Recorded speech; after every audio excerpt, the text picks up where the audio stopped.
Hello friends, welcome back to my channel. My name is Suhei with Suhei Plans, and in today's video I am sharing with you my 1 year's worth of experience using a 5-year diary. I will talk about how the books have held up over time. I will talk about some of the positive and negative points in doing something like this. I'll share some tips if you're thinking about doing this yourself and what are some ways that you might want to think about to be successful. And I'll also have just general overall thoughts on what the experience has been like in this first year. But before we jump in, please don't hesitate to hit that like and subscribe button below if you enjoyed or found any value in today's conversation. Let's jump in. I am using the Sterling Ink 5-year diaries. These are undated 5-year diaries and in the B6 size. Because I really wanted to do one for my daughter and one for my son, I decided that a smaller footprint with the B6 would be the way to go. There is also an A5 size available. The books have held up very, very well over time. I'm not experiencing any issues with the binding. Nothing has been coming out. The covers have held up very, very well. And so I'm very happy with the physical book overall. In fairness, I have been keeping these 5 years in Moterm leather covers. I know that is adding to kind of keeping these books in good shape. I highly recommend thinking about getting covers for a book like this. It's just such a long period of time. You just want to keep the book in as good condition for as long as possible. I think a clear cover could suffice, but I do think you would see your edges getting a lot dirtier or worn in a clear cover alone. But there are also a lot of 5-year diaries on the market that are hardcover and that might just hold up better over time.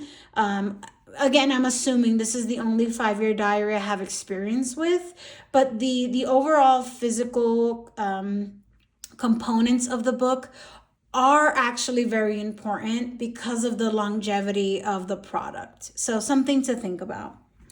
Let's kind of go through, I don't know, it doesn't matter really. We can go through both. Let's go through each of the books and then I'll kind of go through some of my positive and negative points about this kind of an experience.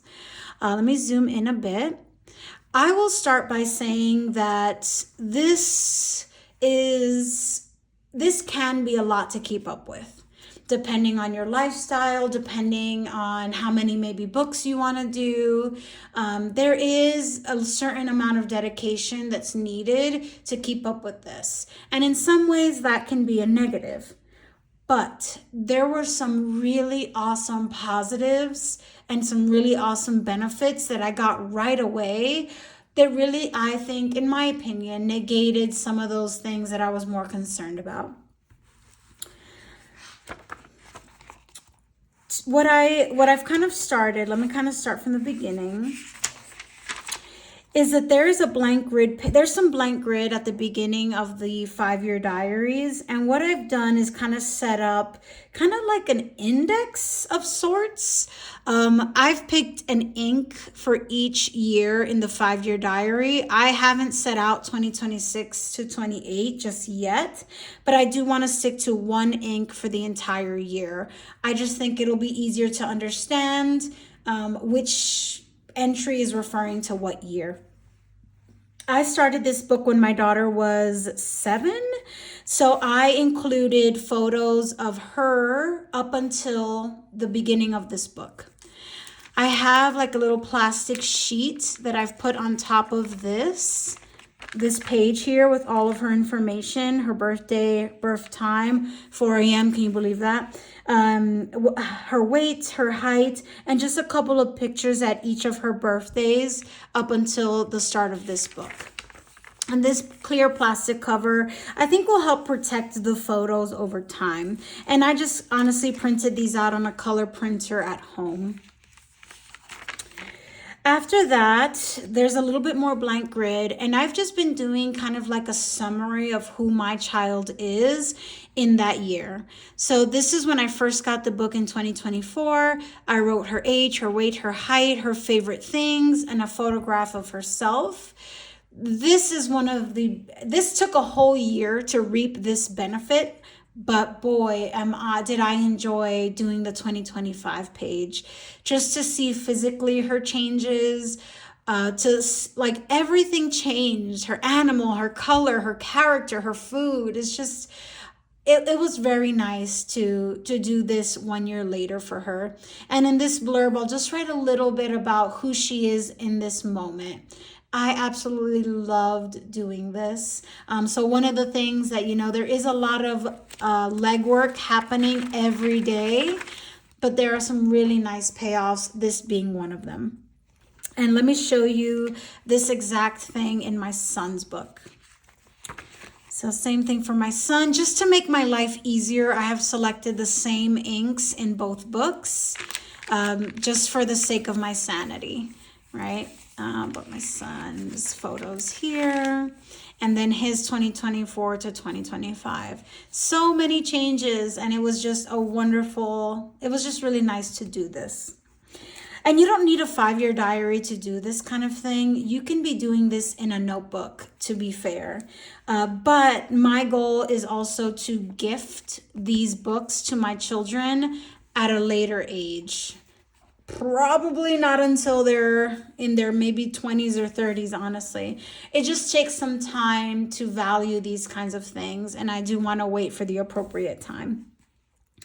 So that was really, really rewarding. And then I have a space for 2026, 2027, and 2028. After that, so one thing I really like about the sterling ink is that there's a lot of different things that you can do with this particular 5-year diary that you're not going to be able to do with some others. For example, the sterling ink 5-year diaries include a monthly overview page at the beginning of a month, and then an end of month overview page at the end of a month. And so what I decided to do there is just at the beginning of each month, I have a different prompt. And then at the end of each month, I have a favorite moment. Oops, this is not it, sorry. Then at the end of each month, I have a favorite memory from that month. And this is a page that you're not going to find in other 5 years. And I really enjoyed seeing this and doing this over time. Let me see if I can find something to help reduce that show through. That doesn't bother me very honestly, but I think for the sake of recording. Okay, is that a little better? Not quite. Okay, so I'll just kind of bring it up to the camera like that. So in January 2024, when I first started, I had my daughter write her name, and then I had her write it again about the same time in 2025. And her handwriting is still small and cute, but now she knows cursive, so I just really thought that was so amazing. And I can't wait to see how her handwriting continues to change over time. My son's is so dramatic, y'all. Check this out. Here's Nolan 2024 and Nolan 2025. Oh my gosh, amazing. Like, this was so worth it. These little things were so worth kind of the trouble of having just one more thing to do each evening, but totally worth it in my opinion.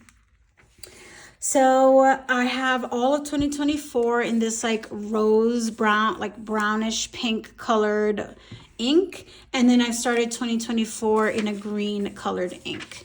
And I will just continue in that green color so that this is 2025 and this is clearly 2024. And I did those daily entries every day, give or take, for the year. I was very consistent, but I would be lying to you if I didn't admit that I had times where I fell behind. I definitely fell behind. And I would have to sit there for, maybe 45 minutes backtracking all of my daily entries. But I was really committed to the book, and I just made sure to take notes somewhere else. So I did have things to write in when I was ready to catch up. And that can be hard. And so it's really one of those things that you want to think about. There is a level of discipline needed to keep up with this habit. And that doesn't mean you need to be perfect every single day, but you do at least have to commit to to catching up if you do fall behind. There were days that I don't have an entry. They are not frequent. I think that would defeat the purpose if I had too many. But I did have some, and I'm okay with that. I really, really am okay with that. And I think if you are thinking about this project, think about how okay you are with a blank day or a day that you skipped. I do still think that you shouldn't skip too many because, again, it defeats the purpose of the book. But, you do want to try to keep up with it as much as possible. On May 9th, we were in the process of moving, so all I wrote was tired from moving. And even that, I think, is adding something and giving your child or whoever is going to look at this in the future some insights onto that day. Tired from moving, right? And that's okay. But for the most part, I was pretty consistent. And I do think, once again, that that's an important part of the process. Here's 2 days in December. Busy time of the year. Just didn't fill anything in, and that's okay. I will say that probably by October, puppy exhaustion. Probably by the time puppy mom tired, sorry. Definitely by the time we got to October, I was sick and tired of this ink. Sick and tired. So that's something to keep in mind. I do still want to stick to this idea. I think it's valuable, but I was so tired of this ink by the time we got to the third, 3/4 into the year. I was so over it. I was so excited to start a fresh ink for 2025, but I know that a couple months in, I'm going to get tired of that too. Something to think about if you're doing something like this. You could also just stick with black, and that is a nice, safe choice, and something that is a lot harder to get tired of, in my opinion. In the month of May, my question for the month was, if you could go anywhere in the world, where would you go? My daughter said Hawaii. That's awesome. Let's see what my son said. I think my son said Paris. These are some bougie kids, right? Let's see. Paris, that's right. But that was so fun and so nice to look back on, and I'm excited to see what they write in the years to come. Let's jump into some tips on how to stay consistent. Don't allow yourself to get too backed up. It just gets really, really cumbersome. And if things begin to feel like a chore, you might be less successful. Think about the size of the book, because I think, the bigger the book, the larger the page, the more you have to write each night. Think about how much time you're willing to commit to doing this. On this day, I had my daughter write something in here.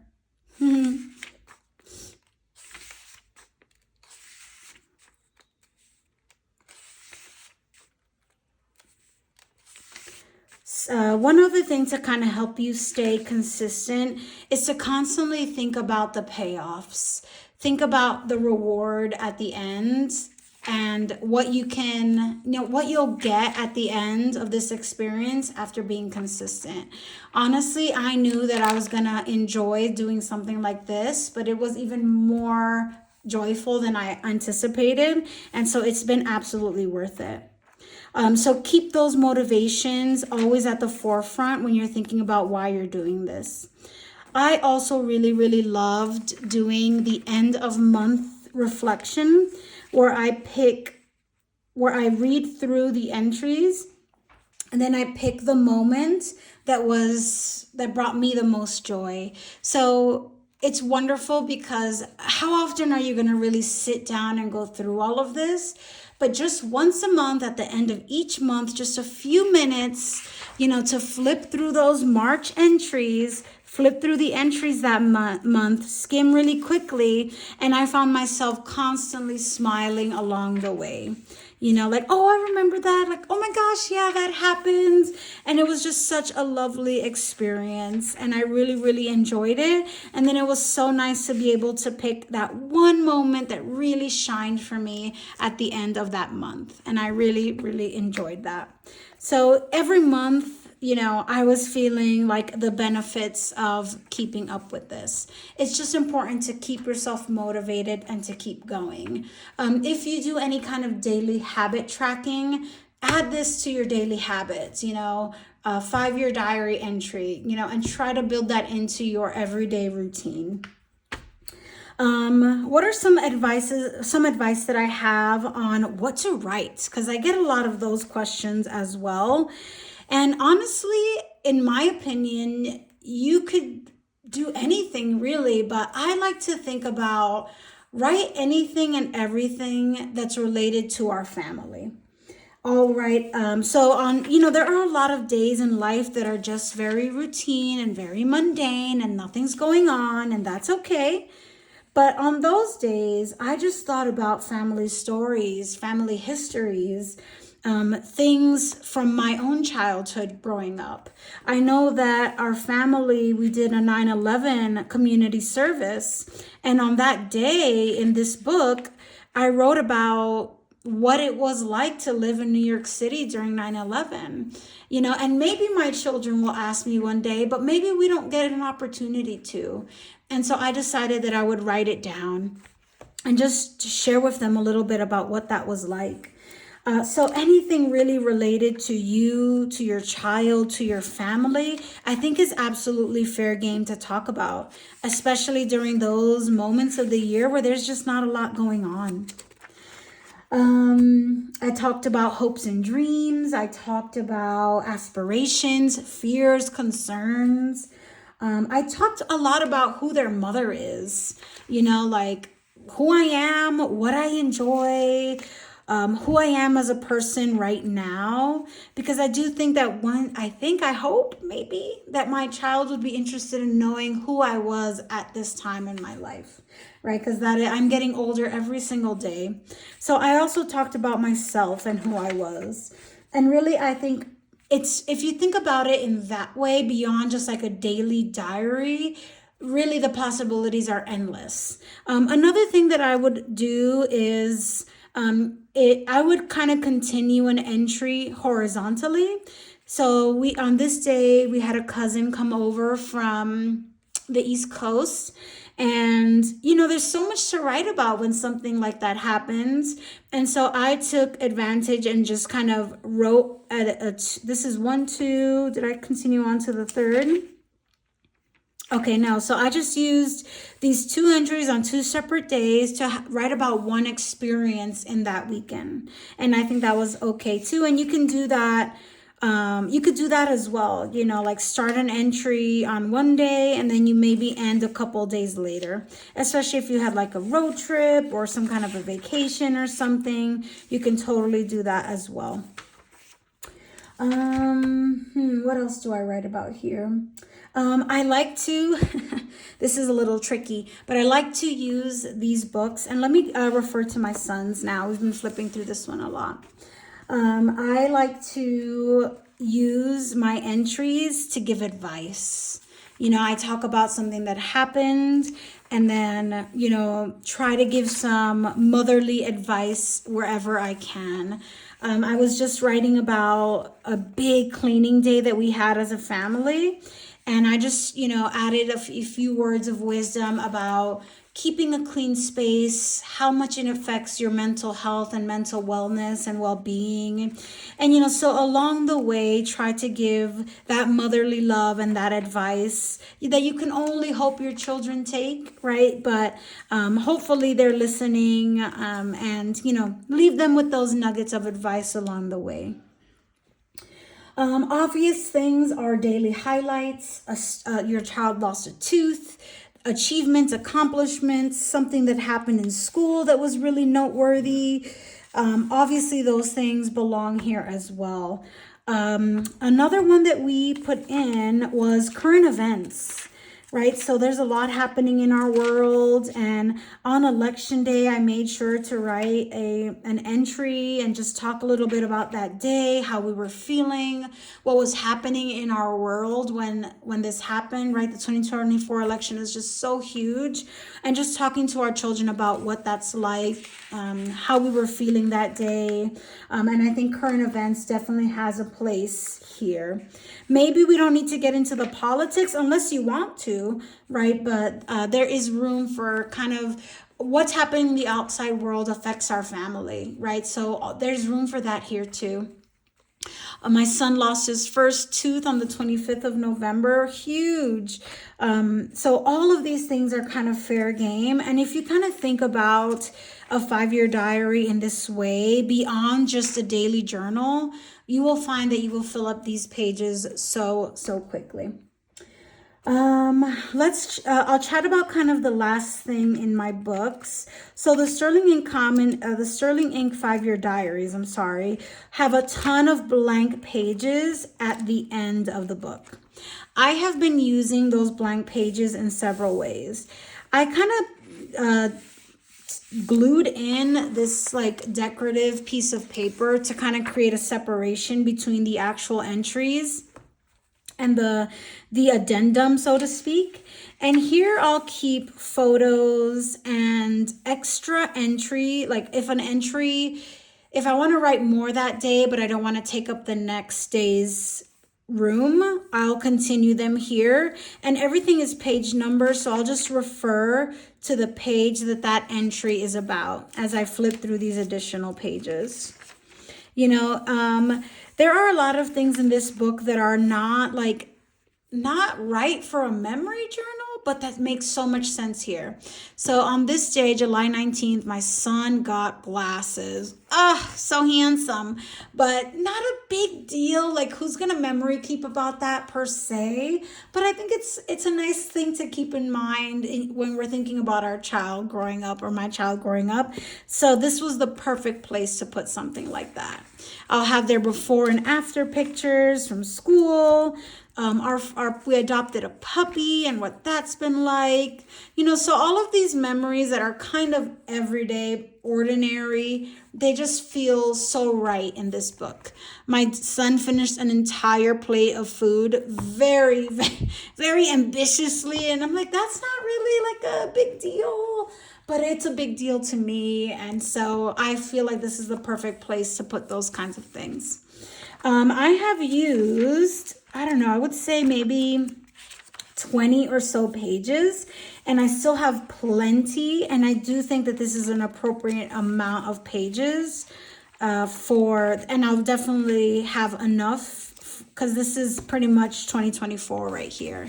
So I definitely think I'll have enough to last me through 2028 that this book is designed for.